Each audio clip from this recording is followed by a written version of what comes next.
Thanks for visiting the patient and the weather today. I'm meteorologist Al Peterlin, and this is a weather report. I'd like to talk about the weather stresses for July 9th, 2026.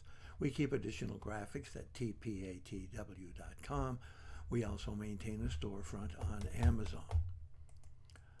Looking at the surface map for Thursday, the 9th, does look like lots of activity going on as we have three frontal systems, one stretching all the way from North Dakota across Idaho over to Reno. Little bit of unsettled weather ahead of it, especially in the northern plains. We have another front stretching from a low over the thumb of Michigan, moving all the way back through central Illinois and cutting across even Kansas City and back up actually into northern and northeastern Colorado. Again, lots of unsettled weather ahead and along that front from the plains all the way through the Ohio Valley. And then finally we have a low pressure center over Maryland with that front extending all the way through Charlotte, back on through northern Alabama, northern Mississippi before it fades. And so we end up having lots of activity across the plains, the Ohio Valley, and up and down the eastern seaboard. Looking at our vitality index, trying to pick out those areas where we will have some activity, and you can see we have some spotty activity going on here in Colorado, a more significant area of activity up and down the plains, and then lots of unsettled weather across the east, including Florida. Pressure change, not so much. Pressure is pretty stable and high at this particular point of the summer, although we do have a little bit of falling pressure here in North Dakota, another little bit of area falling pressure on both sides of Kansas City, Kansas, and Missouri. Temperature changes. We do still have rather swelling warm temperatures across the southwest and the southeast.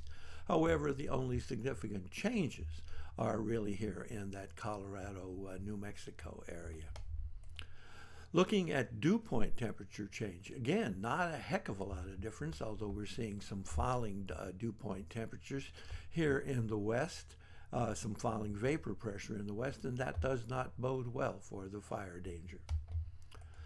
Looking at instability, we've already talked about the frontal systems, but it does look like we can have some rather interesting activity, showers, thunder showers, here across Kansas up into Iowa, and of course right along the Gulf where it's pretty typical for this time of the year.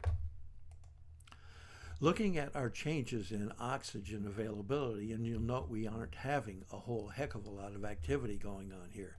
We have migraine risk here in eastern Colorado, stretching all the way on up through the panhandle of Nebraska, and then spreading across the entire state of Nebraska, touching the southernmost portions of Iowa into central and northern Illinois. We also have an area of migraine stresses right along the Canadian border with New England, especially northern New Hampshire and Vermont. We do have a small amount of migraine risk here in central Florida, actually a lot of migraine risk and rather unusual for Cuba. We're looking at the asthma and arthritis risk, and we have a touch of that across northern California, significant asthma arthritis risk across North Dakota, little bit of asthma and arthritis risk here in eastern New Mexico up into central Colorado, and then a migraine risk here in northeastern Texas, especially across Arkansas, and trying to bubble its way into the middle Mississippi Valley, right about the Missouri Boot Heel. Note we have asthma and arthritis stresses stretching along the eastern seaboard from the coastal areas of North Carolina, across coastal Virginia, Delaware, New Jersey, and then the coastal areas from Mass all the way up through Maine. Thanks for visiting the patient and the weather. Your comments are appreciated, and if you hurt, tell us where you're located.